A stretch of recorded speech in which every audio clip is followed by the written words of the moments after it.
Hi, everybody. It's Susan again. This time we're having a look at the new moon in Cancer. That's coming up tomorrow, actually, as I'm recording this on the 4th of July. So it'll be on the 5th of July for North and South America, for the UK and Ireland, and on the 6th of July for Europeans and Africans and Asians of all kinds, including Australia and New Zealand. So it's overnight, so that may not be in your radar if you're European, but if you're from New Zealand or Australia, that will certainly be during your daytime. So you might want to mark that time in your calendar for the early morning, waking up to something very new. A new moon is always a time of a new start. It's the end of an old cycle and the beginning of a new one. This is how life works. It's never something that is absolutely new. It's always the diminishing of something else that is creating something new. And this is an energy of a conjunction. So a conjunction is always requiring the merging of two different things. So the sun and the moon are always conjoined at a new moon. That's what causes the new moon. And that's why we don't see the moon, because the moon is so close to the sun that we're not actually able to see it at all. So it goes dark. And this cycle is in the sign of Cancer. It's also in the nakshatra of Punarvasu, which means it's actually quite similar to the Cancer energy, although sidereally it's in Gemini, but tropically it's in the sign of Cancer. And it has a lot to do with our nurturance and our self-care, as well as the care we have for others. Cancer is also, it's all about home and family and our people, and that can extend to our nation and the people that we connect to. And this, of course, is happening at around the time of the US Independence Day. It's shortly after the Canadian Independence Day, or Canada Day. It wasn't even independence, actually. It was just the signing into effect of the creation of Canada as a pseudo-independent colony. So it's not exactly the same meaning as the US Day. But with the US, it's also coinciding with the Pluto return. So this year is quite intense. 2023 and 2024, these new visions for the US are extremely powerful, because they're not only coming with this new cycle of the annual cycle of Cancer, but it's also coming with the Pluto cycle, which is beginning and ending. And beginning and ending and beginning and ending, because Pluto is actually, of course, taking 2 years basically to go over 1 point. As you'll see from my Pluto at 29 degrees of Capricorn video and the Pluto in Aquarius video, you'll find that I talk about the US. There's even a separate one about the condition of the US in 2024, if you're interested in that stuff.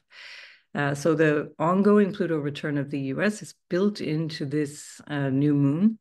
And it highlights the US in many ways, because the US is, of course, the sun would be at the 4th of July, so just a couple of degrees, a degree and a half or two away from this point. I think it's at 12 degrees of Cancer. We're still in a square with the nodes here. So if we give the orb 4 degrees, which is pretty fair degrees for a square action, this is something that we want to bear in mind. So there's still this element not only of something new, but of something changing, and a dramatic need for change based on the South Node, or Ketu, being in Libra, ruled by Venus, which is conjoining this new moon. And then, of course, the North Node, which is in Aries, signifying moving towards something that we need to take action on, that we need to reflect on our immediate needs, or what we have to do for ourselves. And of course, we also have this interesting reflection of Mars, which is, of course, sextiling also the new moon and Venus, building to that sextile with Venus passing the sextile with the new moon, and then also in a very strong sextile to Saturn. So all of this suggests that whatever's going on at this new moon in this area of what you might consider to be connection or integration, emotional understanding, family, responsibilities, what we care for, and the care is a really big word at this time. We need to take action on this, and whatever action we take is going to be lasting. This is the key word as well. So lasting attention to something that we care about. And I think this is an important thing to consider as you're going through this period of time, because there will be some unexpected events and some things that are perhaps personally quite disruptive or shocking, depending on where this all lands in your chart. I'll do a general reading for each sign in a minute, but for example, when Mars is going to be moving towards Uranus and it's closing in on its conjunction with Uranus, and it's at this same time in a sextile to Venus and sextiling Saturn, we know that relationship energy is changing dramatically, that Venus is not only ruling the Mars and Uranus, but also by exaltation, Venus is ruling the Saturn and Neptune in Pisces, which are themselves in a broad conjunction. So big change, a lot of things that are not clear, a lot of things that are not so easy to grapple with. Venus is being squared by Chiron. Venus squaring Chiron is difficulties that need to be overcome and understood in relationship. And they often have to do with our self-image or our sense of inadequacies or a sense of potentially being treated unfairly or having been not recognized as a child or in some way, shape, or form in our growing identity, the psychological identity.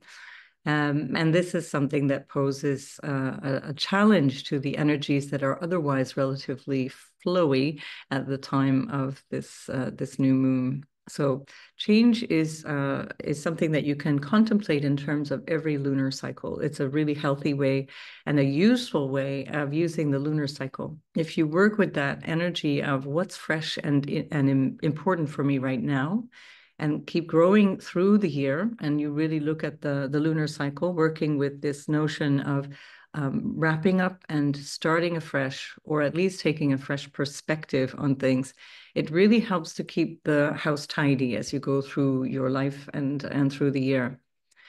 Cancer, of course, is all about that maintenance, let's say, of house and home. It's all about taking good care of ourselves, particularly through nourishment of all kinds, but especially our emotional nature.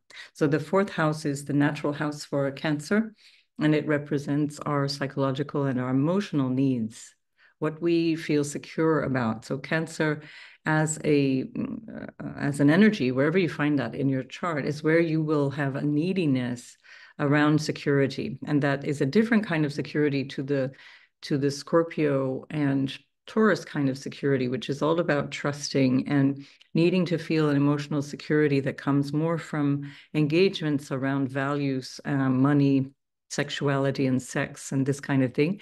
Whereas Cancer is really about what makes me feel secure psychologically and emotionally. Am I being cared for? Am I being tended to? And am I tending to others as well? So this Uranus influence here with the Mars approaching very quickly and being sextile to Venus really struck me the other day as a symbol of radical acceptance, which is a kind of a fundamental practice, let's say, in Buddhism.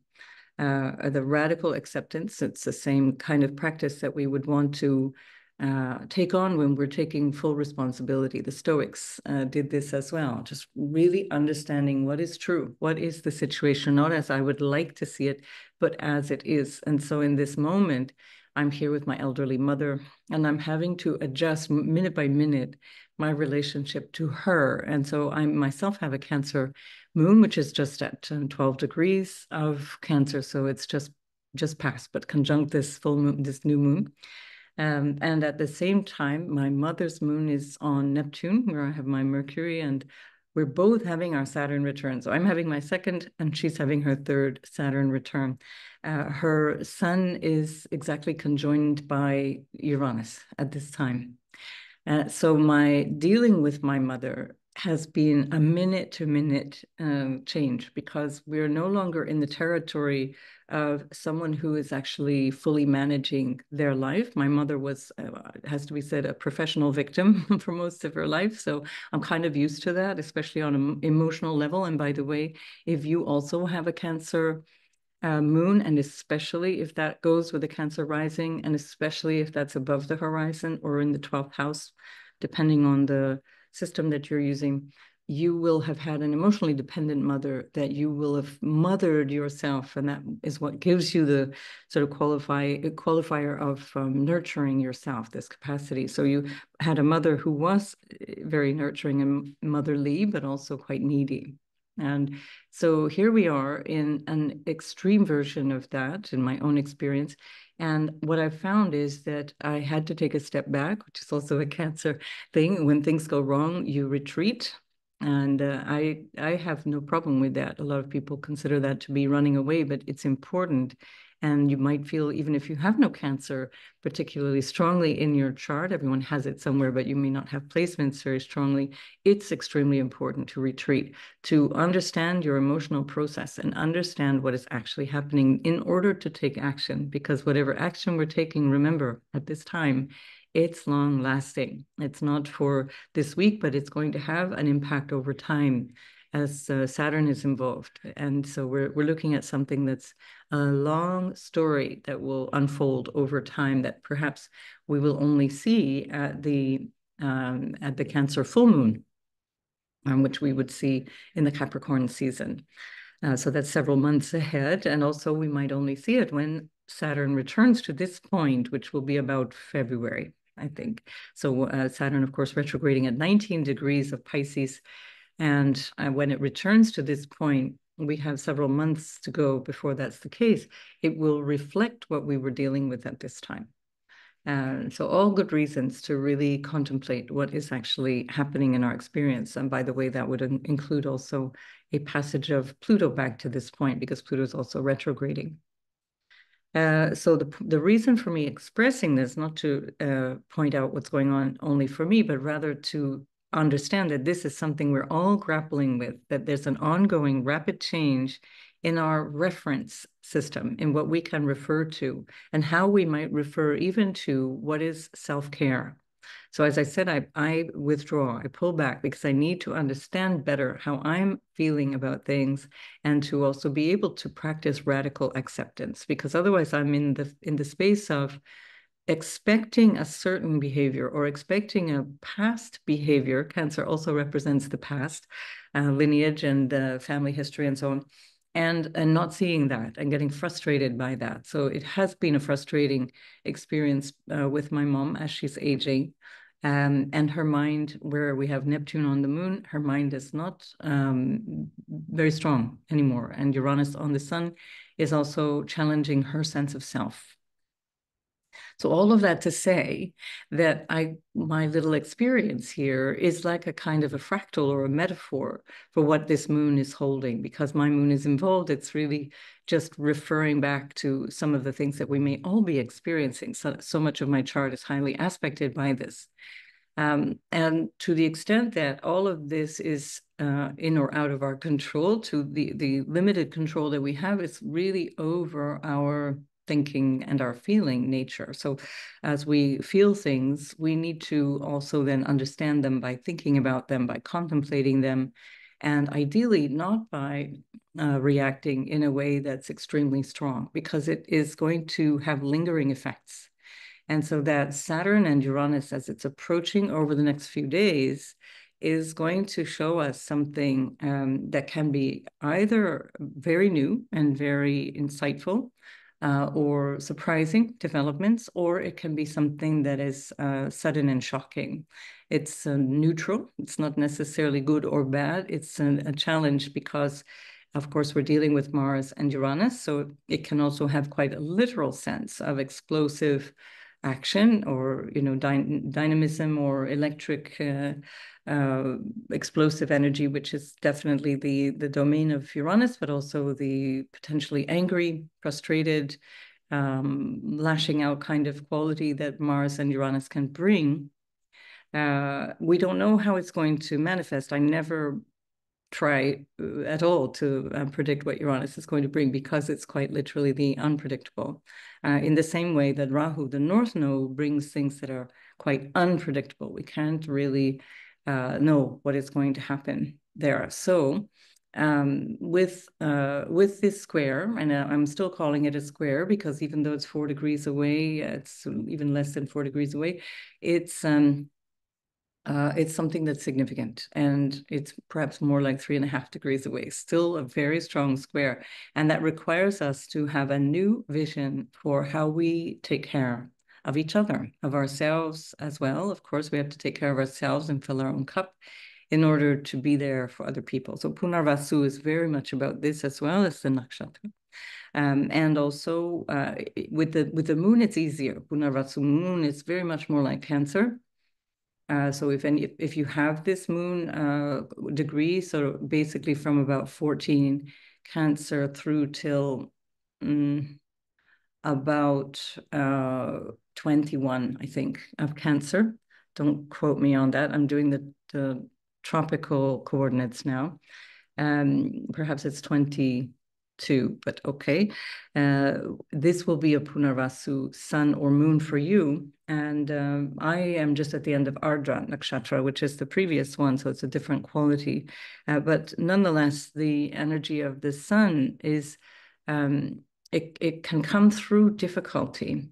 And this is quite symbolic as the sun and the moon are having to merge. So the nurturance and the ease and the flow that we get with the moon, that is like that in both Cancer as well as in Punarvasu, is also now coming through a lived experience of having been challenged, where the sun at these degrees, let's say 14 through 21, 22 of Cancer, or even later, perhaps it's actually coming closer to 27. I've forgotten the degrees, and I'm sorry, I'll put them in the description box below the video so you can be sure and look for yourself. That's coming through chaos or challenge or things that are not easy for you. So anyone with the moon, with the sun in that middle part of the second and third decanate of Cancer, can really go through a lot of upheavals and a lot of turmoil. And each time you start to build compassion. And this is very much for me the symbolism of this, especially as Venus is there in Cancer, a very compassionate Venus at almost 23 degrees in a very close square to Chiron. It's about learning compassion through this difficulty or through the experience of a need to recognize one's own pain, to be able to help others through their own. So it can also have a personal healing quality as well as the quality of being a healer in somebody else's experience. So all of this is happening not just on the day, but around this time. So you can give it a couple of days on either side. I would have liked to have done this video earlier. I always try to give a few days of a warning, let's say, or of anticipation around the events, but we're already in the thick of it as I'm doing this video, but it applies for the entire lunar cycle going forward, 28 days. And of course, it's also the cycle of 6 months until we get to the Cancer full moon, and that will be during the Capricorn season. So that Venus in Cancer is also going to be very soon after, within a few days after, I think it's exact on the 10th or 11th of July, that Venus starts to appear as the evening star. And that's because she then escapes the clutches of the sun. So just like the moon, which is obfuscated by the sun, Venus is currently under the beams of the sun. She's still in that range. And so she's emerging from the sun. And as she does that, that will be roughly a week after, a little bit less than maybe 5-6 days after this new moon. So we're having a new moon in terms of nurturing and caring and looking after ourselves and other people, but also a new cycle of Venus. And Venus is going to be emerging from under the beams around the 10th, 11th of July. And as she does that, she just then moves into Leo. And she just also opposes Pluto. So if you were wondering how this was all going to pan out during this lunar cycle, well, guess what? It's going to be quite the change. And so, of course, remember, Venus is not just our relationships, but it's also our preferences. It's our desires. Venus represents how we conduct our connections with others. And Venus will then be moving into Leo and opposing that Pluto. So there's a lot of change on the horizon in this cycle. Before she does that, she will be trining Neptune. And there's always a caveat when Venus is trining Neptune, when anything is trining Neptune, which is that there's an idealism that happens. There's an idealism and an expectation that can be unrealistic. And especially a water-based Venus in a water-based sign. It's with a trine to a water-based Neptune. So Pisces and Cancer, both water signs, and Venus trining Neptune is very high expectations that are often disappointed because we are imagining and potentially deluding ourselves. Now, when Venus opposes Pluto, that's when that will come to our attention. This can also be where there can be power struggles or difficulties or a real need to get to the root of how to transform relationships in general, but also potentially your own relationship to your own values, what is important to you. So I'll leave it in the general sense at that. This is, I find, a very, very lovely moon. It's an opportunity I see as a way of growing emotionally and psychologically. We mature as we grow, ideally in that way. And so the questions you can ask yourself at this time are, what do I tend to? What am I caring about? Where does my attention go in this dynamic of caring? And whatever you care about is what becomes amplified in your life. And think about that in this minor cycle of the next lunation over 28 days, 27 plus days, and also in the larger cycle of time. So what am I caring about? Is it the thing I should be caring about? So yesterday I was reading Eric Francis's Planet Waves bulletin about this lunation, about this period in time. And if you want to see an interview I did with him a couple of months ago, it's on my channel. I think it was done in May or June. And so Eric has a funny way of putting things, and I love it. This time he wrote, when Cancer moon walks around outside, we should be walking around saying, you are not my child. And I absolutely love that, because honestly, I wish I'd heard that advice about 50 years ago, or maybe 58. And so we can look around us and say, what is mine to tend to, and what is mine to care about, and what is beyond my remit, and also what is beyond my capacity emotionally to handle, and recognizing that it's not helpful. There's a lot of virtue signaling in our experience now, since social media has pretty much overtaken our judgment, and so we can get caught up in a trap of trying to show how much we care, and this is something that we can refer to our higher sensitivities. Is this good for me? And therefore, would that be better for others too? So we do have Mercury building to a sextile with Jupiter. And when it does so, it also can bring us some more judicious ways of looking at things. There's a better judgment involved. When Mercury is sextiling Jupiter, it can be very, very helpful. But it's a Mercury in Leo, which can also think that it already knows and doesn't need to be told. So I think if we just pull ourselves in, check in with the emotions, the feeling nature of Cancer is the truth of our experience. The reflection or the Mercury aspect of that comes later. The feelings are there, inherent, and the story that we get around that comes through the Mercury afterwards. So a good time to pull back, Cancer, is always with regards to one's, sense of, can be emotional immaturity or oversensitivity. That can be a retreat away from something, but it can also be a retreat towards oneself. And I think that that's a healthy and constructive way of retreating. So just always try and understand where you are on the spectrum of that. And then it is the judicious thing for you to do. So especially as it's squaring the nodes, there is something that you need to do. That North Node in Aries is something that you need to do to go in the direction that Aries represents for you in your chart. And let's have a look at that right now.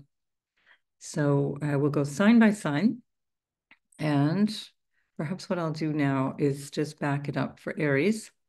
Sorry. Voila. So we got Aries. Hello, Aries. Now, we've skipped. Sorry, folks. We have to go. I have to go within minutes now. So because we're missing Aries. Sometimes you'll see that the ascendants, of course, the 30-degree mark of a chart is not it's not there we go, there's Aries. The 30-degree marks of the chart are a reflection of the lunations, month by month, creating these houses as a uniform 12 by 30 system. But the signs themselves are not 30 degrees of each constellation. The constellations have various sizes, and so it's not like you can just regulate it hour by hour. So that's where the astronomy meets the astrology. So the astrology is about putting a template, let's say, on the actual constellations. So sometimes that's why these houses don't line up so easily. So we do now finally have Aries on the ascendant, and we have our moon, of course, in the fourth house, because this is then a natural chart. When we have Aries on the ascendant, that's the natural chart.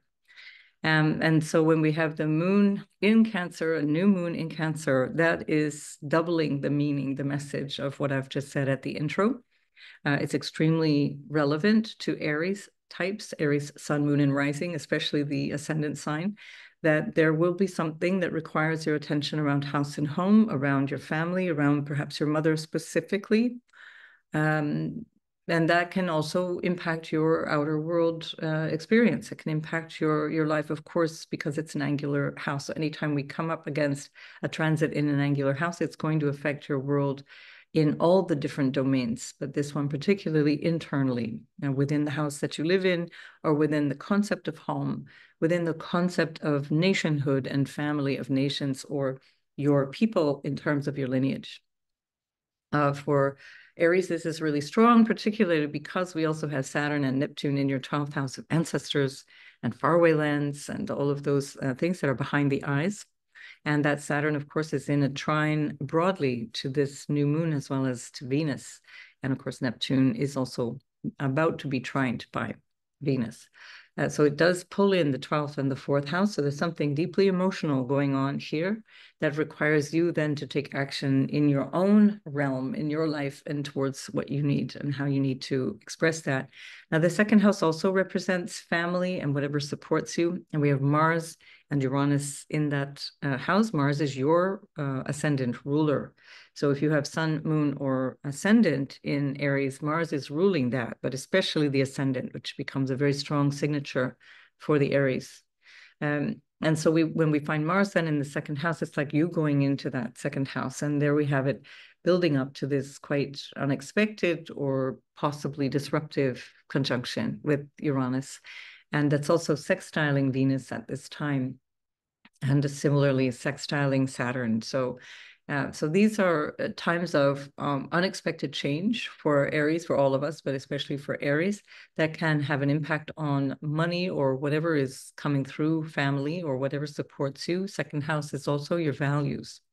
So you may suddenly decide now you have a new set of awareness, or your new awareness or a set of values that you want to live by. And especially because that might impinge on your sense of what your vision for the future is, as we've got Pluto in the 11th, and then we've got Mercury in the 5th, which is about expressing yourself in some unique way, unique to yourself. So that South Node perhaps will have to do with needing to change or release some kind of contract or agreement or relationship of some kind in some form. That is based on this new awareness, and that this lunar cycle, the choice is there. The choice has been there already for a week or more, as the sun has already been at that place and really pushing on the square to the North Node in your first house. So this is a time for personal choice and decisions that will be also a potential for real healing around relationships, but it can come through things that might feel really uncomfortable. And it can be, especially with the Pluto involvement, Pluto in opposition to Mercury is can be a real cold shower, a real wake-up moment where you recognize something of the truth of a situation that you hadn't been able to see before, or that you weren't ready to deal with before. Take action on it with the North Node there, whatever that is, because the more that you do consciously with a deliberate sense of where you want to go in the future, the easier this process will be then when Saturn and Neptune move both of them together into your first house in 2025. So the more you can pull into a sense of yourself and responsibility, the more you will be able to benefit from the next couple of years, which will be very, very connected to the Aries energy, even more so than with the North Node. So righty ho, good luck with that then, Aries, and I'll see you in the next video. And Taurus, this is happening in your third house, and this is all about communication. How do we communicate with each other? Are we speaking clearly? Are we able to make choice and decision making, and using willpower as part of the third house?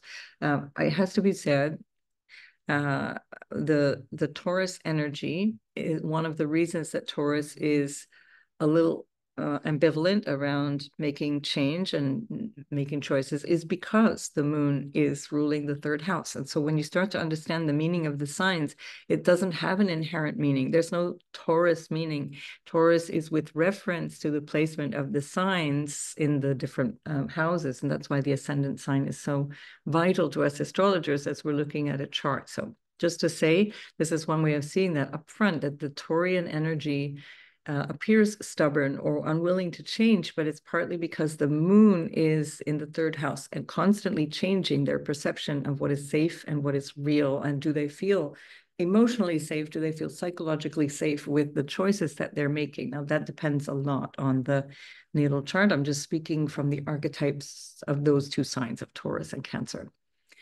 So, of course, the ruler of Taurus, especially if this is your ascendant, this will be very impactful, is in the third house along with the new moon. And so Venus is in a sextile to Uranus, a sextile to Mars, and a trine to Saturn from the 11th house of your vision for your future. So a lot of these things calling in your attention at this moment, changing your vision of yourself. Now, you've gone through this quite a long, long time with Uranus going through your first house since the spring of 2018. You have had to adapt. You've had to change yourself in many dramatic ways, which will have made you uncomfortable and feel deeply insecure. And now it's emphasized because we've got this Mars, which is every 2 years, we've got this Mars conjunct Uranus at this point. And it's particularly strong because it's at the same time in this dance with Venus, which is ruling it. So here we are at a key moment in the energy of Taurus, and it's something that you will want to be reflecting on. How do I communicate? How do I express myself? How do I express myself, and how do I make choices based on what I need to do? Now, the 12th house is the house of letting go. This is part of what the overall message of this moon is as well, in terms of the radical acceptance of what you think you want, what you want, or what you think you want anyways. That's worth contemplating, because we've also got Mercury in the 4th house, and that again has a reference to Cancer, or the natural zodiac, where Cancer rules, or the moon rules the 4th house. So the moon is very strong in the 3rd house, but it can also overthink things. It can be overly anxious. And when the moon is there can be a lot of contemplation and worry around choices to be made. And especially so as it is in a sextile to Mars. And then soon after that, the moon is going to be entering into a tight sextile with Uranus within the day of the new moon. So 6th and 7th will continue with that sextile to Uranus for the moon. Remember, the moon is exalted, so it's your exaltation ruler in Taurus. And that also represents quite a strong message for Taurians of all kinds. And so the Venus moon conjunction, which is also coming up the day after the full moon, is also to be considered something either auspicious or important in this moment in time, in this moment in your life. And that will be happening in a trine to Neptune. So beware of disappointments, or setting yourself up for disappointments by fantasizing or deluding yourself about something. And the 3rd house needs this quality of clarity.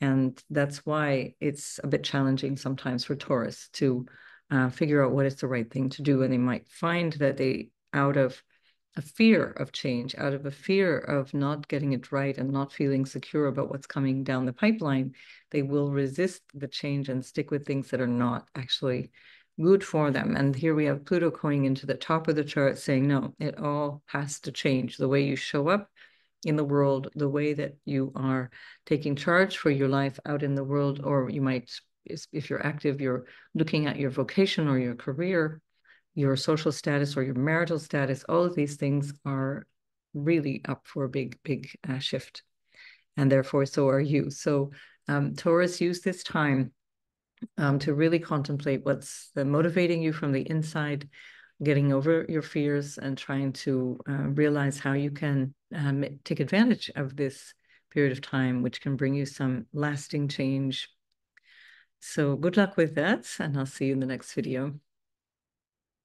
So Gemini, you have Jupiter in your first house, so you're all full of beans and you're very happy to expand into new things, but it may not be so clear at this time what to expand into because of the other features or the other aspects of the chart, which are changing so rapidly that it becomes difficult to navigate what's true or what's not true, or what's appropriate and what's not appropriate. Nonetheless, it's quite a good aspect for you. Having Jupiter in your own sign is always helpful. It does rule your house of relationships, and it also rules your 10th house of career. So whatever is going on here can be a new start with this new moon in your second house around ways that you earn income, or the ways that you can rely on the people around you who support you. That can include your family, for example. It can include issues around investments of all kinds, because we also have Venus in that second house. Beware, however, that Venus, although she's very happy to be in the second house, is also ruling your 12th house of laws. And that's where we find Mars and Uranus. And so there can be some big challenges there where things are not so clear. So as you've got the South Node in the 5th house of investments and taking risks, it's a good time that also Venus is ruling. It's a good time to slow your roll and really question the urge. What is the urge behind the investment? Am I willing to lose X amount? Does this need to be done right now? Or should I wait and just see how things are moving forward? This can also be something to do with how you might need to communicate something. We've got Mercury in the third, very strong when Mercury is in the third. And of course, Venus with this new moon is suggesting that anyway, relationships and communications of all kinds around how you feel about things and around your emotional and psychological needs are very important. And for you, Mercury rules your 4th house of home and family, as well as your self. The Mercury is your ascendant ruler, especially if you are an ascendant in Gemini, but it applies also to the moon and the sun. So the North Node is taking you in a new direction right now, and that is squaring this, whatever this discovery is, whatever this new cycle is for you with the new moon in the second house. The North Node takes you in that new direction in the house of gains and in the house of other people. Venus is squaring Chiron there, so there may be something that you need to regulate. It may be something that needs adjusting, something that you need to understand in a new way to get to that place where you're actually able to step into this vision for your life, or this connection with people that is taking you to a different place. But I think very strongly it's about the vision and your future, because we also have Pluto changing your sense of what am I here for? What is my purpose? What is my relationship to authority, to my father, to the important people that have brought me here, the teachers of my life. We also have Saturn and Neptune in your 10th retrograding. You can watch that video on Saturn and Neptune. There's 2 different videos on Saturn and Neptune retrograding to hear more about that.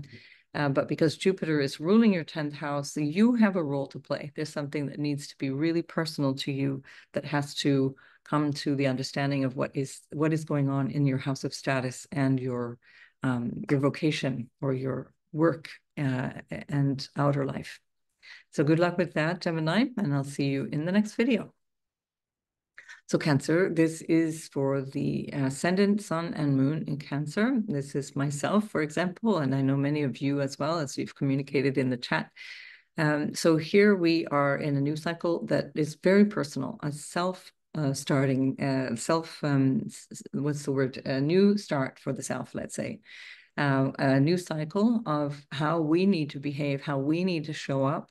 And as it's squaring the North Node in the 10th, it's going to affect our status and our work and the way that we show up in the world outside, how we take responsibility. The 10th house is inevitably tied to responsibility, as it's the natural house of Capricorn. And so it's the duties, let's say the outer worldly duties that we have. And that North Node is suggesting that there's a new direction this year, all this year, to go in a direction that is very personal, that is going to reflect on perhaps something that connects us to our own personal experience that takes us in a new direction. We also have Mars in the 11th house that's ruling the North Node, and Venus in the first house that's ruling the South Node. So there's some vision for the future, or a sense of how we tie ourselves into what we might be able to connect through people, through groups and associations, but also through gains, potentially gains through partnerships. Because Mars is ruling the 10th, it also is Venus in the first house is tying us into the 4th house of home and where we live, and connections to family in the root of the chart. The Mars also rules the 5th house of creative expression, children, anything that has to do with entrepreneurship or taking risks and reaching out into something new. And so with Mars coming up to Uranus, it may be an opportunity that suggests that this is a time to do something different, to show up in a new and different way, both from a creative place and also from a place of how we show up in the world or how we are operating in our career. Now, Chiron in the 10th house is squaring Venus in the first, so there's some connection here with our need to harmonize what is perhaps our feeling nature or our connections with others in terms of how we show up in the 10th, but it's also an opportunity to connect that healing quality to our identity, to the nature of who we are, and that you can apply that in the family and home and the inner work that might be needed as well. So that retreating for Cancers is a very good thing. Listen to the introduction and you'll hear what I mean about that. Jupiter, of course, is in the 12th house, so that also emphasizes that energy of retreat. And it doesn't have to be going away forever, but it means give yourself enough time and space to contemplate what's going on, so that you don't get mired in other people's emotions. Because one of the problems with water, and especially moon in water signs of any description, is that it's difficult to distinguish our own emotions from somebody else's emotions. And so there are times when we get so enmeshed that we ourselves get overwhelmed and confused about what to actually do about it. So beware of these boundaries. This is what Saturn is helping with Saturn in Pisces, finding better boundaries and recognizing where we begin and where others end. And as I said in the beginning, coming from Eric Francis, to acknowledge who is and is not our child, and who we need to take responsibility for and who we don't. So there we are. So it's a very exciting time also in terms of how you express yourself or how you might want to grow financially, because we also have Mercury in the 2nd house, soon to be joined with Venus.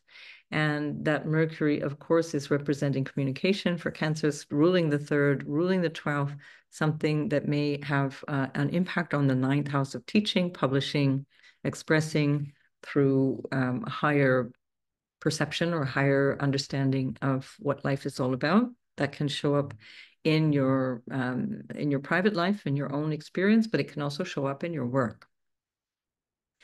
Right. So I think I've covered all the bases there for you, Cancer. And of course, the Pluto is in the 8th. That's an ongoing story, more and more and more depth to understanding family issues, family trauma, deep emotions, deep impact of the traits that we may have picked up from family.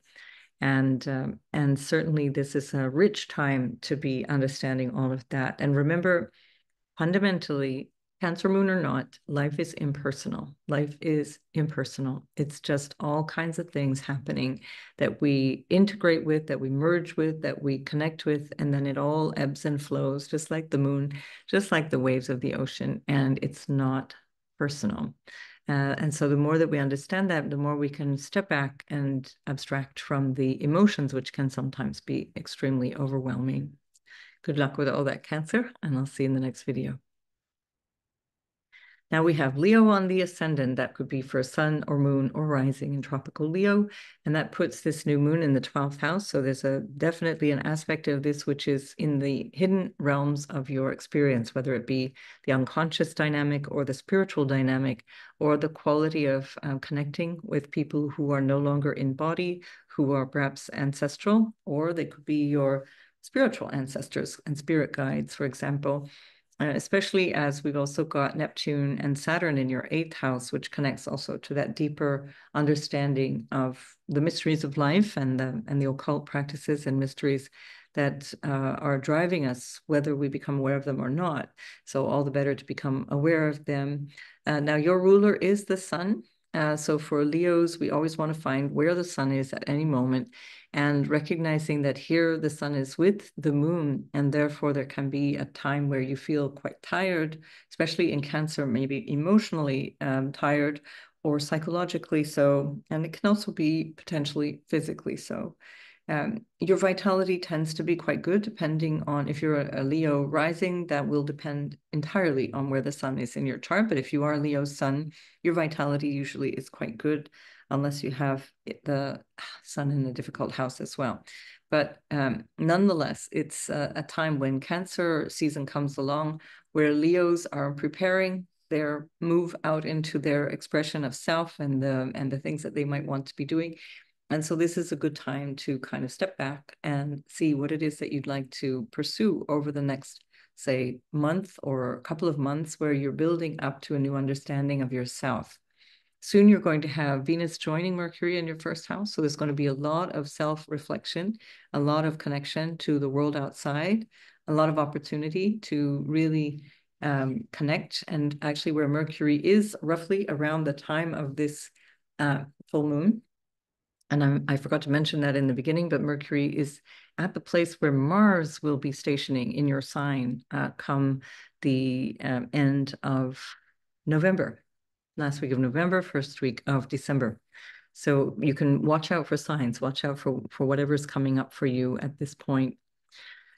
We also have Jupiter in your 11th, bringing your perspective way out into the world, but it's coming from something that is a little bit more mellow or intimate, or understood from a deeper place, or from a creative place, as Jupiter's ruling that 5th house. So whatever that is, it could be sexual, it could be intimate, it could be your deeper creative impulses, it could be something to do with children that is being called out into a new vision for your future, perhaps a new opportunity to gain, as well, as Jupiter is always about abundance and gains in the house of gains. Very happy in the house of gains. You'll get some support from people in high places. Now, something unusual can happen in your 10th house of your career or your social status, marriage, meaning not the house of marriage, but am I married? Am I not married? It can be around vocation, it can be around your ambitions, it can be around responsibilities that you need to take. And whatever this is, I'm not even going to begin to predict it, because it's going to be different and new, and it will require some adjustment, no doubt. It'll be unusual. Now, this depends on to what extent it's actually emphasized in your natal chart by degree. The closer to the degree points, the more it will be emphasized. I would have to see that in your natal chart.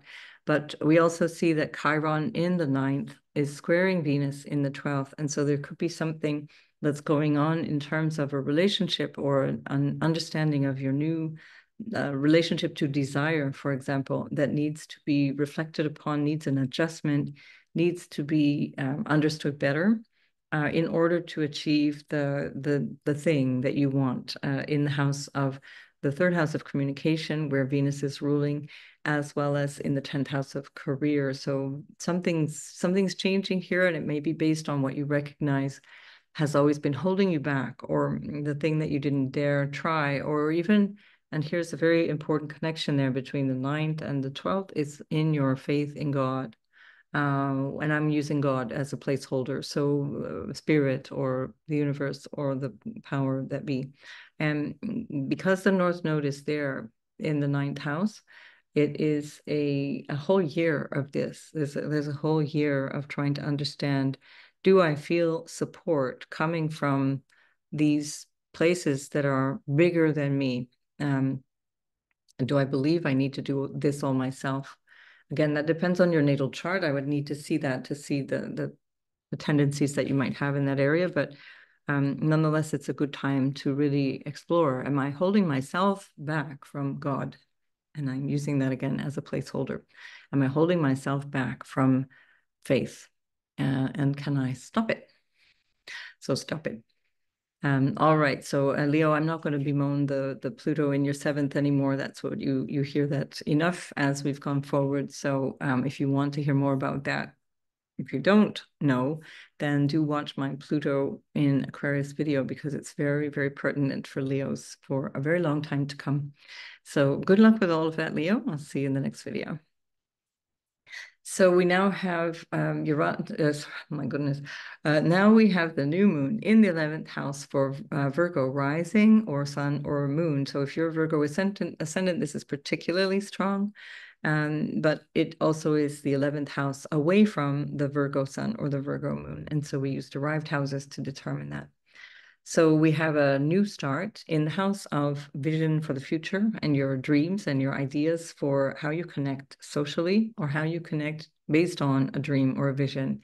And we do have a really strong emphasis on relationship at the same time, because we've also got a trine that is building from both Saturn and Neptune to this, the sun and moon and Venus that are all in your 11th. So you may come this may come through a meeting with somebody, a lucky meeting that can be perhaps work related, or that can be coming from a social endeavor or some kind of ambition that you have, because Jupiter is ruling your 7th house and Venus is the exaltation ruler of your 7th house. And so she's playing a really strong role. And of course, your ruler is Mercury, and Jupiter is responding or under the command, let's say a guess of Mercury, while it's in Gemini all of this year and the first half of next year. So Mercury itself, your ruler, is in the 12th house. Now, when your ruler is in the 12th house, that can also feel a little bit confusing. It can be difficult to be forthright or really fully express yourself, but there can also be a real boon in terms of understanding yourself from the inside out. So you can get to a place where you're more deeply aware of your spiritual nature and the energy of spirit and the force of spirit in your life. This can also connect you to your ancestors. That can be DNA ancestors or relatives that have passed, or it can be spiritual ancestors and guides that you've never ever met. And so here we have also a very strong influence with Mars and Uranus in your 9th house, which is also connecting you to new visions of belief and what you have faith in and what you have a sense of in terms of what is life all about. So these things are really being pulled into your conscious awareness right now. With Saturn and Neptune also in a sextile to that Mars in the 9th, there could be something that you need to do or that you are able to do or that comes through a relationship or based on a relationship or that you have to do because of a relationship. And this can be something that can be quite sudden and unexpected. It is ruled by Venus again in your 11th house of your vision for the future and friendships. And so it could be that a friend is part of this bigger story that allows you to take action in a new direction. Mars soon after will be moving into your 10th house. So there's going to be this big drive, a feeling of, a real boost, let's say, in terms of your career and in terms of your sense of ambition and your goals long-term. Mars also rules your house of goals, the 3rd house, the short-term ones that gives you a certain sense of determination. And again, depending on the quality of your own natal chart, that can have you feel driven, overdriven, or even driven to the point of, self-flagellation, or it can have you just feeling like you're ready and capable of going forward. Pluto is changing your everyday life. So that's part of this bigger background of this story. And Pluto is opposing your ascendant ruler if you are a Virgo, but it also is the ruler of your sun and moon, which is less of a noticeable thing. Wherever the ascendant is really where you see things really showing up. Otherwise, it's more about Career is more about how you feel and how you express yourself, how you experience things as they're going on with the sun and moon. Read about that in the description box below. So I think this is it. Or perhaps again, with reference to intimacy, there may be something here that you're learning about intimacy, some challenge with relationships that is helping you to learn something about intimacy, or where you might be holding yourself back in the realm of intimacy. And certainly this is where the focus is for your life: shared resources, intimacy, a deeper psychological understanding of yourself. That's the 8th house for you. And that's where Mars is the ruler. So Mars in the 9th is giving you a different vision of that as well. And Lord knows what that means when it meets up with Uranus. I'm going to let you tell me in the comments below, because I don't dare do any kind of assessment of what Uranus is going to bring to us, except that I know it'll be different. It'll be a change. So good luck with all of that, Virgo, and I'll see you in the next video. And for Libra, especially the ascendant, but also sun, moon, we have this happening in your 10th house. So a new moon in the 10th house can bring you a new vision for your ambitions, for your career, the way that you want to show up in the world, how you engage with life outside the front door, and also your vision for, or your status in general, for your role in the world outside. Now, your ascendant ruler, Venus, is up there along with the new moon. So this is quite significant for all of Librans. And we can even say that that's significant with the sun and the moon, because this is in a square aspect to Libra. So there's a challenge, there's a need for you to be different. There's a need to show up in a way that that requires an adjustment, and especially a letting go, because we have the South Node in your 1st house. And the South Node in the 1st house has been there since last July, so already nearly a year. And for another, let's call it 6 months, it's going to be there.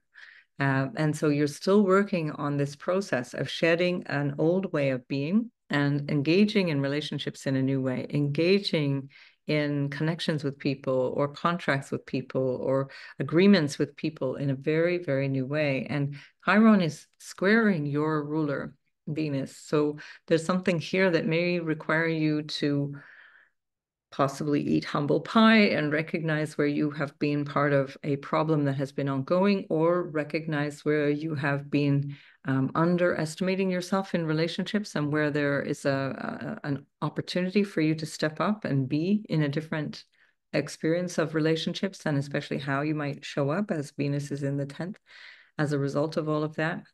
The Chiron energy of healing can also pull in the quality of healer, as that, you've got a 10th house ruled by Cancer. So that depends on the natal chart, but that can also be that there's some kind of engagement working through healing.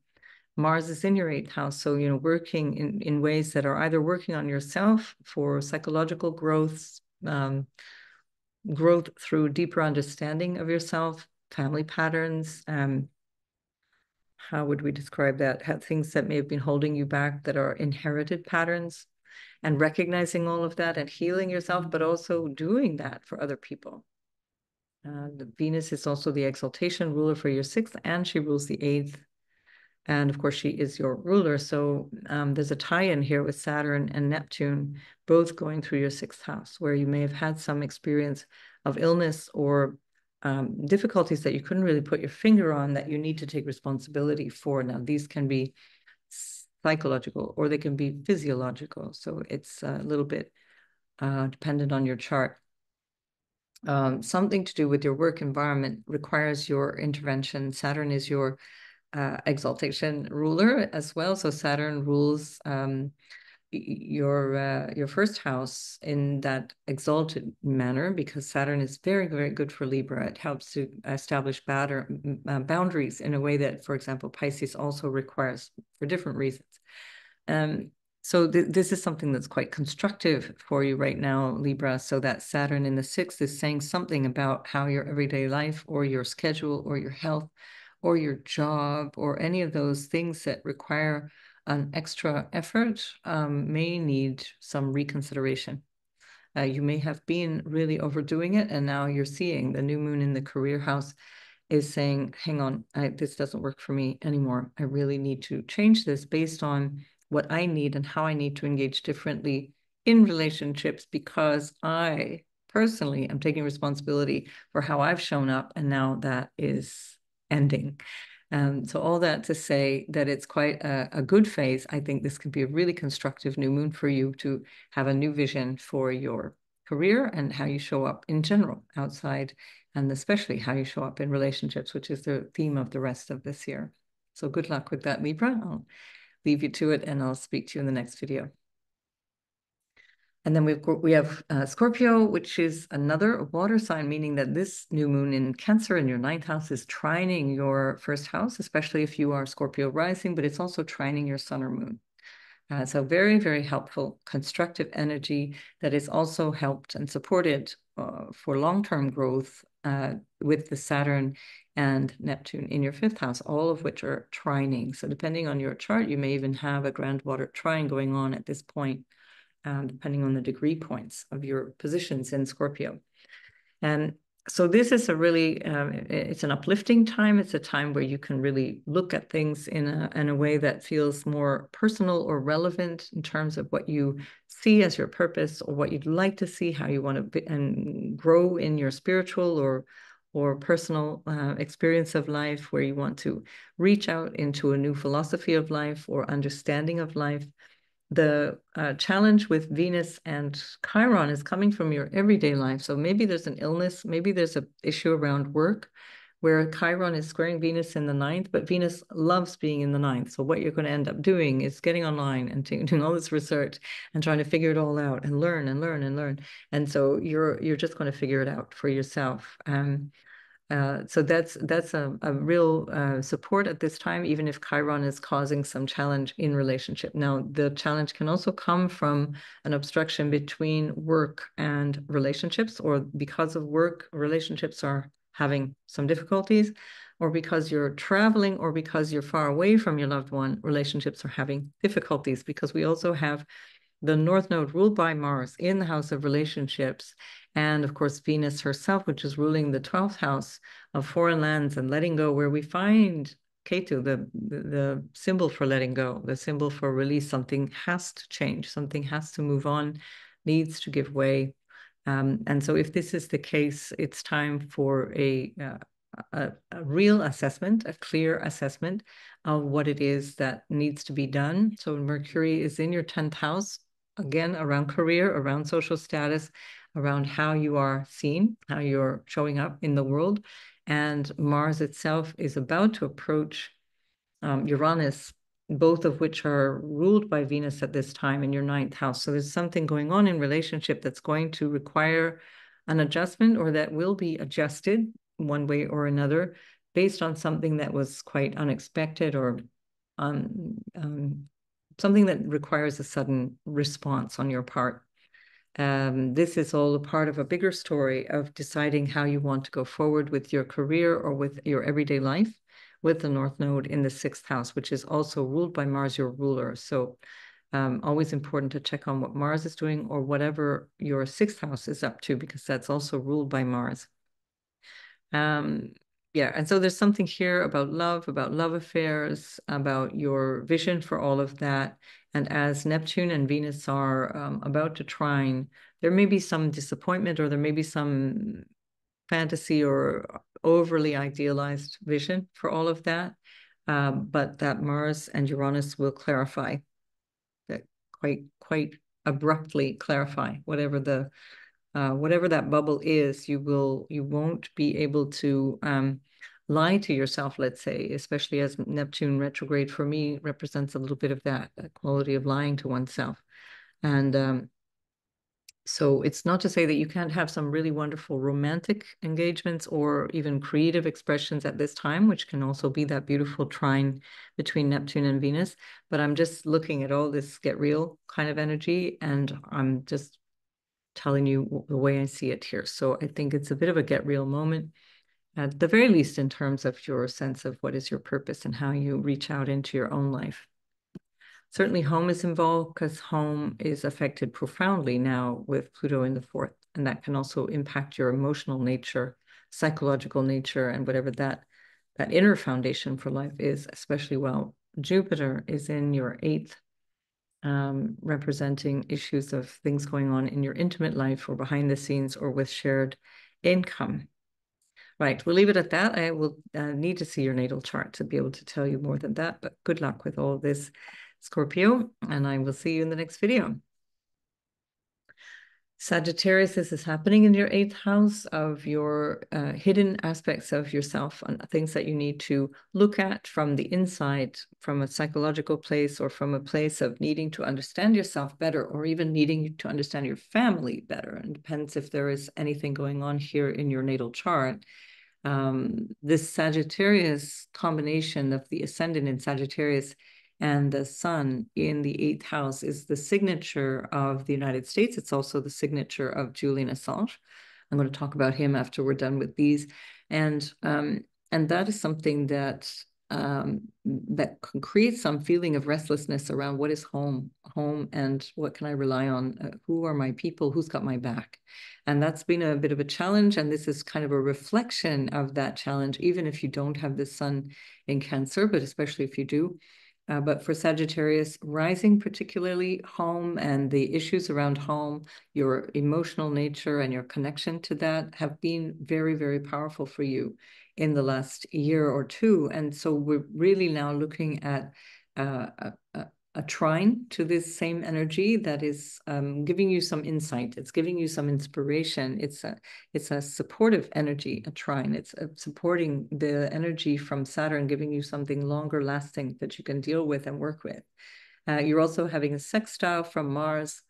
Mars, especially back to Saturn, is giving that feeling of I can do this, I know what I need to do, and that Mars going through the 6th house is about your everyday world, everyday working life, your choices in terms of contracts and how you deal with obstacles and things that need to be that you need grit and determination to sort out.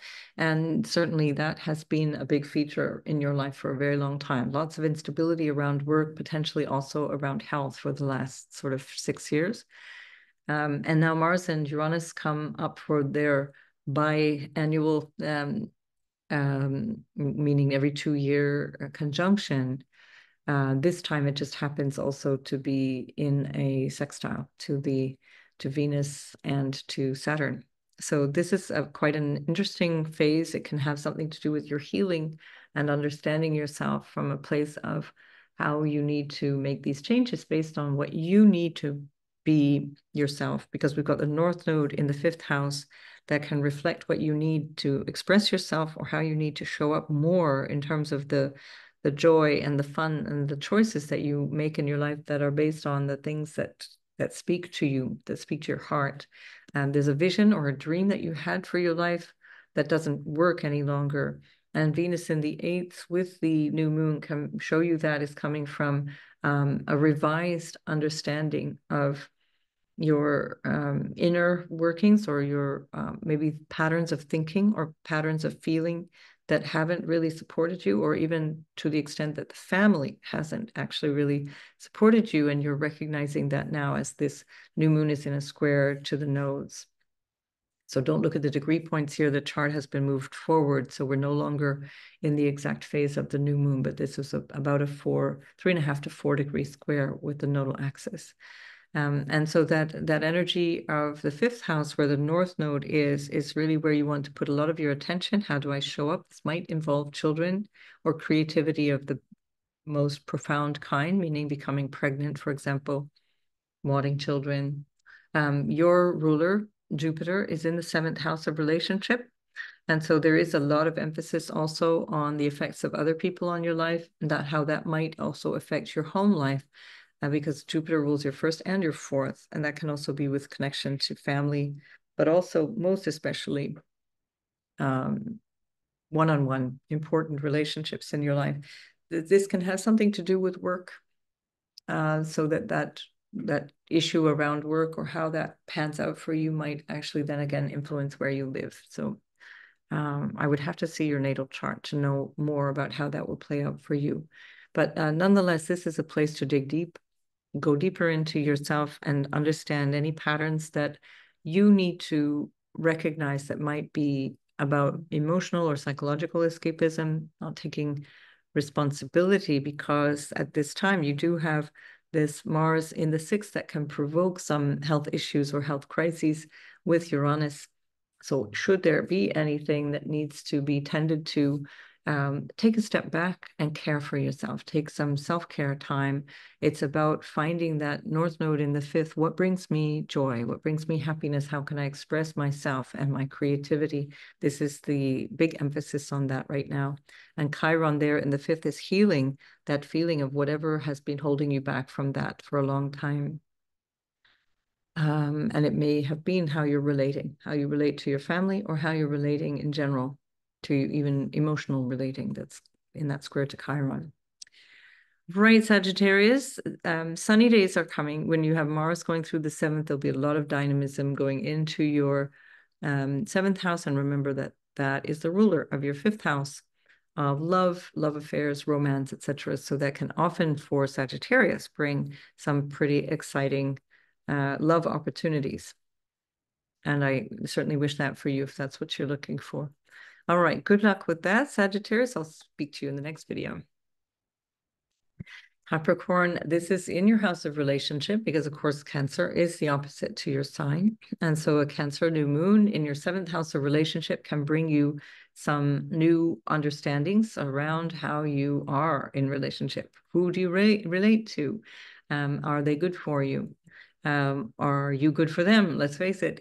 And trying to understand what is required to make a relationship work for you. So this is also going to tie in the foundation of home, because it's also Venus connected to that in a square to Chiron, and this can have something to do with where you live or how you live in the actual environment that you live, particularly so because your ruler is in the 3rd house, retrograding now.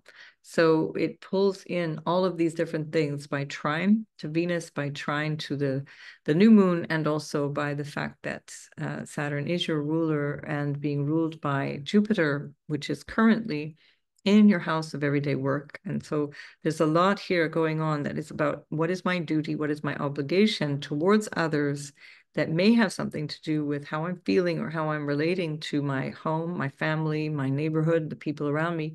And the 3rd house, where your ruler is also about communication. So perhaps it's about better communication around work, because we've got Jupiter in the 6th, where there is a lot of work, but we've also got the ruler of that Jupiter in the 8th house, where we find that it can be a kind of a snipey type of communication. So the Mercury in Leo is a bit of a know-it-all, not always not good at listening. So it's a good thing to practice listening at this time, especially around marriage or work relationships. But most especially because to actually get the outcome you say you want, that requires you taking responsibility, Capricorn, Saturn in the 3rd, for how you communicate. So no more sort of passive-aggressive jabs, but rather taking full responsibility. That also includes recognizing with the North Node in the 4th house, how you are taking responsibility for what you need to feel secure, to feel psychologically and emotionally secure, about where you live as well, about your house and home, the actual physical place that you live. And Chiron has been there since the spring of 2018. So that has been a bit of a sore spot, the where do I live kind of thing. Home and family has been a bit of a sore spot for quite some time. And as Chiron is in a square to Venus at the time of this new moon, that connects very, very strongly to how you're relating to family, how you're relating to your loved ones of all kinds, especially your life partner. Could also be business partners as well, because of course Venus is in the 7th, which can be business, can be marriage, very important people in your life. And Venus is ruling your South Node, which is in Libra in the 10th house, and calling in a new way of showing up in the world, a new way of seeing yourself in career. And also that the notion of the South Node in Libra really tells us a lot about what we need to stop doing that is not facilitating a healthy relationship. So it's a lot to do with being honest, being in your integrity, being emotionally honest, and recognizing your emotions around whatever's going on in relationships of all kinds for Capricorn. This will affect you personally because by opposition and by square, you are very personally challenged by this, because these are squares and oppositions require action. They require some kind of adjustment. So challenge is a word that you don't mind. You know, Capricorn is all about the challenges. So this is where that action is required. So, but the emotional stuff is what Capricorn doesn't like to deal with. So I'm afraid that's what you have to deal with at this time, Capricorn. I'll see you in the next video. And so here we have Aquarius on either sun, moon, or rising, especially Aquarius rising, as this will be very relevant to your 6th house where we find the new moon. And that is very much about your work, your health, your mental and physical health, and your sense of obligation and duty around what you have to do.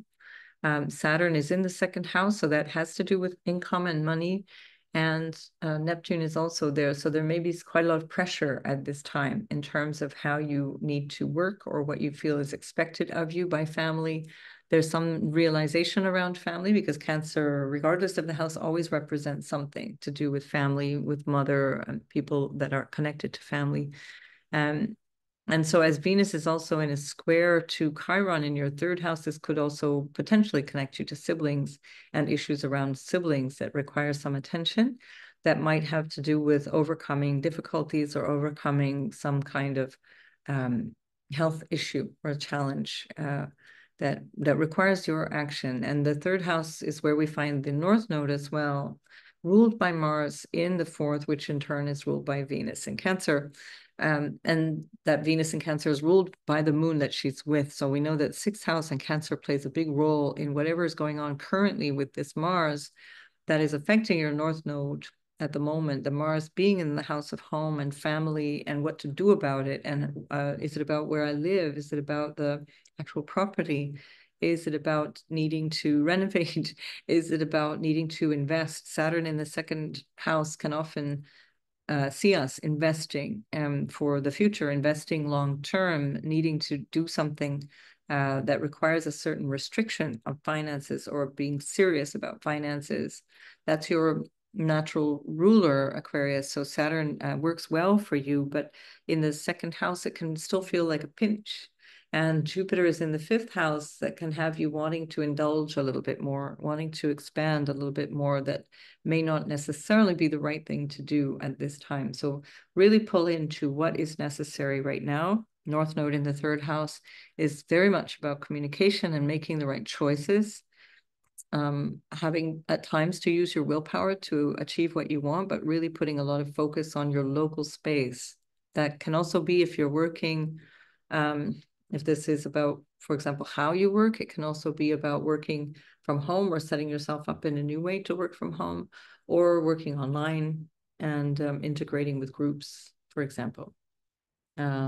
Jupiter rules your house, the 11th house of groups and networks and the internet, which connects also to the 3rd house, which is ruled by Mars, which is in your 4th at home. So whenever Mars reaches Uranus, something will change around either your physical home and the space that you live in, or around your resources in terms of property, as that is ruled by Venus. And it can also be something that is changing around your emotional, psychological sense of security. So this is a good time, I would suggest, to just hold back a little bit, be a bit cautious in terms of investing, indulging, this kind of thing.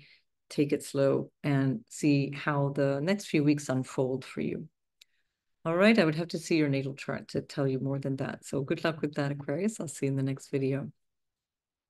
All right, so we have this funny thing again here between Aries and Pisces. We've got to back up. There we go, to get our Pisces on the 1st house. So we have Pisces back where we were originally. Let me just call in fact, the original chart, because that way we can put Pisces right back where it was with the new moon at that exact degree. So Pisces, you have this new moon happening in your 5th house, especially if you are Pisces rising, but it also is 5th from the sun or the moon in Pisces. And this is it's a fun place. It's an encouraging place. It's a place that brings a lot of joy, potentially creativity as well. Venus is also in a trine to Neptune, which is deeply creative. She's also trining Saturn, which means that issues around family relationships and potentially children as well can be very harmoniously resolved, but you have to take some responsibility. You might need to be the authority in the package, as Saturn is there in the first house. So whatever it is, you need to take responsibility for it. And compassion is part of the name of the game, because of course we've got that Neptune in your house of self and Venus denoting relationships in the house of Cancer. So that's part of this story as well. We have Mars and Uranus in the third house of siblings and agreements and everyday sort of toings and froings. So there can be quite a lot of activity, quite a lot of dynamism, a certain amount of instability around your everyday experience, with a certain amount of busyness as well, because we also have Mercury in the sixth house. So issues around work and health and how you structure your everyday life, how you deal with your overall health, physical or mental, is part of this Mercury as well. Mercury is being ruled by your ruler, Jupiter. Jupiter is in the house of home. So for Pisces, this is a very important period where Jupiter represents your connection. It's literally you personally connecting to home and your homeland and your family and your siblings, because it's also a Mercury-ruled Jupiter, with all of that energy, also with Mars and Uranus in the house of siblings. So yeah, there's quite a lot here that can pull you in terms of issues around money as well, being independently, like financially independent, or being aware at the very least of your independence financially and how your family may or may not be able to help you financially, or how you might be dealing with money that is inherited, or because Venus is coming in from the fifth to the eighth house, where you have the South Node, or where you have issues of what do you call it? What's in your bank account, your wealth in general. The second house is also how you eat, what you consume, everything that supports you. So this is another very big message here. There's something that needs your attention in the second house, and that also connects to your self-worth as well. And so Venus in a square to Chiron, which is there, is showing up where there may have been some tension that is needing some resolution. That can be tension around finances, tension around your personal sense of value, but it can find some resolution, some healing through family, through relationships, through a sense of being nourished or nourishing others through this Venus connection to the fifth house. It's about creative expression, creative acknowledgement, and it has something to do with children as well. So of course, Pluto in the 12th is also calling in that connection with ancestors and with the aspects of life that are not really visible. So we've got Jupiter in the 4th, South Node in the 8th, and Pluto in the 12th, calling in issues of family, the stuff that goes on in our unconscious awareness. We're not really clear what are these motivations, what's going on there. We need to bring them to our awareness so that we can act based on what we want and pull that out through the second house.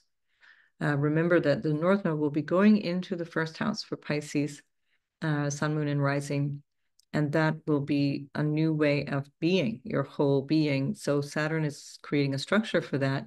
That will happen in January. So at the moment, we want to create this foundation of the value of that. It could be a financial backing, the financial structures that hold us up, as it were, or the inner sense of value that holds us up. And I'd say that has a big role to play as Jupiter is moving through the 4th. The house, of course, ruling home and family and lineage and so on. That is, in fact, the ruler of the first. All right, I think I'm starting to ramble a little bit, Cancer, so we're going to leave it at that. Now, I want to call in, sorry, Pisces even. So thank you for watching. I'll see you in the next video. And I want to call in a quick look at Julian Assange. And Julian Assange's solar return, for those of you who follow, I know some of you are very enthusiastic followers of Julian Assange. So this is Julian's in the inside. This is his natal chart. And on the outside, this is the solar return for this year. And I just wanted to point out a couple of things that are really quite strong. Now, of course, he only was released a few days before his birthday. So he's been about a week now out of jail, out of imprisonment in the UK. And I just want to point out that at the time of the solar return and at the time of his prison release, he actually was having a sun square the nodes. So he's got very much this similar kind of pattern, which is shared by the US, incidentally, which is about trying to find its new sense of expression. And of course, it's slightly different in a mundane chart, but with regards to some aspect of justice, there's a compromise or a letting go or a need for change in relationship to what is just, because we're talking about Libra here. Venus is ruling that south node from the 8th house, where she was conjoined the sun about a week earlier, or at least a few days earlier. The Mercury return is also there. Would see that for the US as well, which has a natal Mercury retrograde at the end of Cancer. And that Mercury is trined by Neptune. So there can be quite a lot of euphoria, a lot of energy for wishful thinking and hoping and so on. But there is, of course, some challenges inherent in that Neptune is opposing Pluto. So there can still be some deception or some challenge. And the Mercury is in a trine to a retrograde Jupiter ruled by Mars, which is in the 6th house, again, still denoting challenges and so on. And then it gets to the point where the Mars is going to conjoin Uranus. That's on the 15th of July, so 10 days or so after his birthday.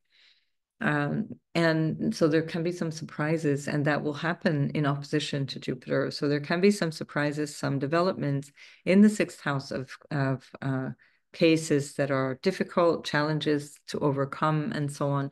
We're still not out of the woods. This is all in a trine to Pluto, as well as an opposition to Jupiter. So the other aspect of this is that the nodal axis, by his natal nodal axis, is being squared by this Mars. So again, some real challenges at this time. Obviously, the 6th house, 12th house axis is health, mental health, physical health, and so on. He has gone through years and years of solitary confinement, which is considered torture under the Geneva Convention, 5 years of solitary confinement. And so without charge. And so Mars is in a square to the nodes, and then the moon itself is in a square to his natal Mars. So I should think that this is going to be a year. And remember, this is a solar return chart, so it's not just this moment, but it denotes what the year will feel like going forward. This will be a year where he is really deeply grappling with some of the big challenges that he will have to overcome physically and psychologically, and also potentially in terms of his intimate life and his trust and the ability to trust in the year ahead. So lots of restructuring around home and family. Obviously, Neptune is in a trine building to a trine to his natal Neptune. So that can be quite favorable. It can be a kind of a soothing aspect, but can also lead to certain disappointment as well. Now that's where we're going to find Saturn and Neptune conjoining as it moves into his 5th house in a trine to his natal Neptune. So that will be an interesting thing to watch. Neptune is also in a sextile to Saturn. And then, of course, he will have a Saturn sextile Saturn in 2025 and again in 2026. Pluto itself is in a strong trine to Saturn. And all of this to say that there is quite a lot of, obviously, work to be done for him to recover and to work on establishing a firm foundation for himself going forward. His marriage will be highlighted. Obviously, relationships of all kinds will be, including legal partnerships, will be highlighted. But there's quite a lot of instability and challenge coming through the everyday work experience, everyday health, everyday work schedule, and so on. Chiron is in a square to his Mercury. So we saw that he had to do a plea deal that really was the only way to get him out, but it was absolutely deceptive based on what the Americans were indicating he did wrong. He did a plea deal which basically criminalizes journalism.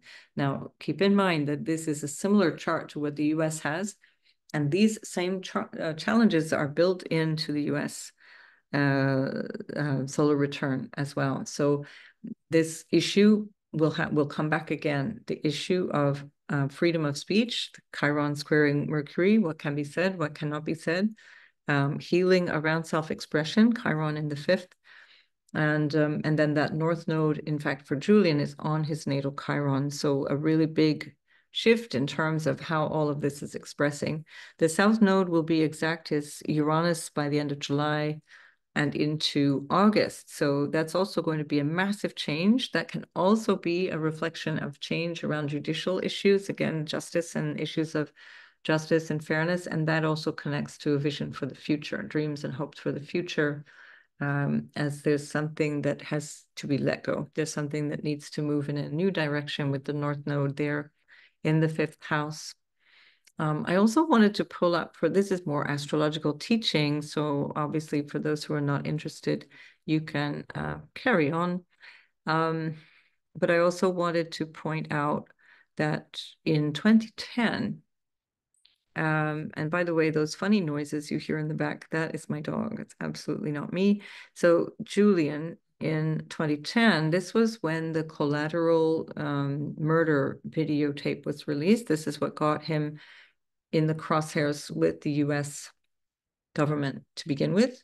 The collateral murder tape was the one that showed the US war crimes in Iraq, where 2 Reuters journalists and several Iraqi civilians were murdered in the range of vision of the American soldier who apparently got away with it. And so I just wanted to point out all these features of that particular chart, and particularly things like, for example, Mars in that particular chart is going to be back at that same place and close to the place that it's retrograding. And when Mars retrogrades in the end of November, beginning of December of this year, 2024, it will also be stopping in a square to the moon that it rules. So this is going to be a really challenging year that will call back exactly the challenges that he was grappling with. The lunar nodes at that time were also squaring the transiting sun, and the transiting sun was at this point when the lunar nodes this year were roughly where they were roughly in March, April of this year. Now we have the sun on his Chiron. So again, sun representing the image, it represents the sense of purpose and vision. And we also have Neptune and Chiron conjoining at that time in a square to Jupiter and coming up to square Neptune. So really, really tough chart. It's really obvious something difficult can happen here, but it's difficult, of course, to predict what that might look like. So that's also in a square to Saturn, big life changes, big, massive life changes. And that, of course, is in a trine to retrograding Saturn, which is retrograding towards Pluto in the 10th and away from the 11th house of other people and public awareness and so on. This is, I think, what got him in trouble in terms of how easily it was that the US government was able to turn the public against him and to label him a threat to US military and US citizens and people who were supposed to be wounded, which they had to admit was never actually the case. In part of the plea deal, it was very explicit. The judge, who it would seem to me was not at all in favor of this particular judgment, expressly said that no people had been harmed by the information that he revealed about government war crimes. So just want to emphasize why he was persecuted for so long. What else have we got here? So we have, of course, Pluto on the moon, never a good sign. If ever you're looking to initiate something, don't put Pluto on the moon. You want the moon as far away from Pluto as possible, ideally in a neutral or at least a favorable connection. And the moon itself is also in a sextile. Pluto itself very strongly sextiling the moon. So this is personal, this is emotional. It's not easy. That's definitely where his values were. It's about undermining government. We see Pluto in Capricorn, early Capricorn, undermining government, undermining the things that he stood for. At least he wanted to change. He wanted to make a change. That's the North Node, Pluto in the second house in Capricorn, in a square to Uranus. So a bit of a risky gamble, especially as Chiron was also squaring the nodes. So, or rather, the nodes were squaring his natal Chiron. So interesting chart. I just wanted to pull it up to show what that looked like. And then finally, I also wanted to show his solar return for 2010. So this is when this was the year that they started to create sex scandals around him. That's their way of dealing with anybody. So whenever you see famous people who are charged with sex scandals, take it with a big grain of salt until you see the evidence, because that is how people are very quickly and easily slandered, and often these things pan out to be very, very insignificant events. And this is what happened here. There was actually a fraudulent claim. So Pluto is in a Pluto is sextiling Chiron, so that's always a difficult transit as well. We've got Neptune is in conjunct Pluto, in conjunct Saturn. Saturn is sextiling Jupiter from the 10th house, where things are really highlighted, responsibility and so on. And for what? For journalism. So Mercury ruled Virgo, and then we have, and I should really forgot to put up the actual sorry, the natal chart here.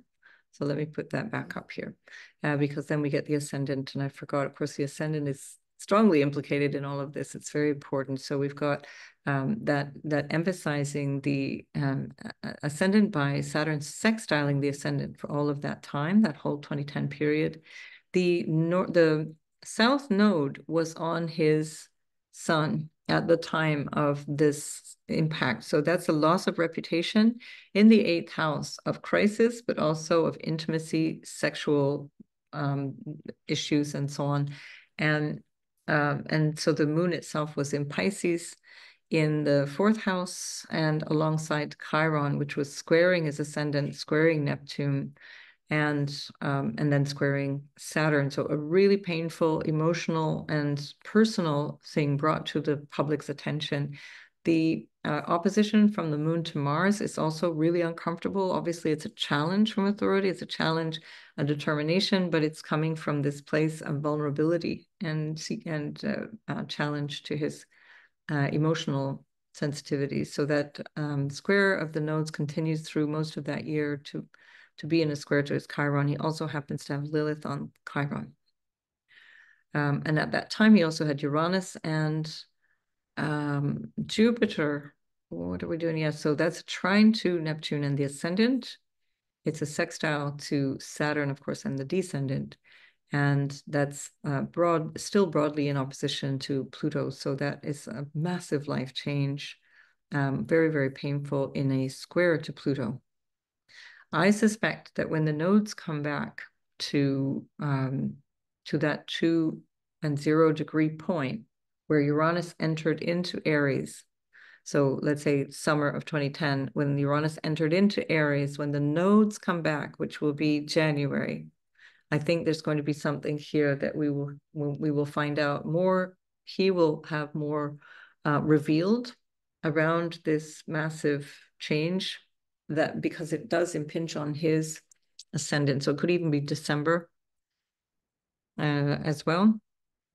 Something happening in December potentially that will reflect back on this. There's a lot of things that can be recalled. Certainly the Mars transit that's going to go through his Let me just put the current chart up here. So the Mars transit that's going to go through his 8th house and then into the 9th house will also be quite revealing, but I'm not sure to what extent he's going to be able to communicate what is actually going on. We might only get it a few years down the road in a book form. So, so really, really interesting aspects coming up for Julian Assange. Obviously, I certainly wish him well. I am grateful that people like this have the courage and the stamina to withstand the injustice, because that's what it is, to get the truth to us, to the people, to allow us, because it's in large part, for whether you like him or not, it's in large part thanks to Julian Assange that the most people are aware of the extent of the I'll just call them shenanigans of governments around the world, because it wasn't just the US. He exposed all governments. There was no favoritism there. So WikiLeaks has been, in my mind, a force for good, and certainly with the aim of showing people where their tax money is going.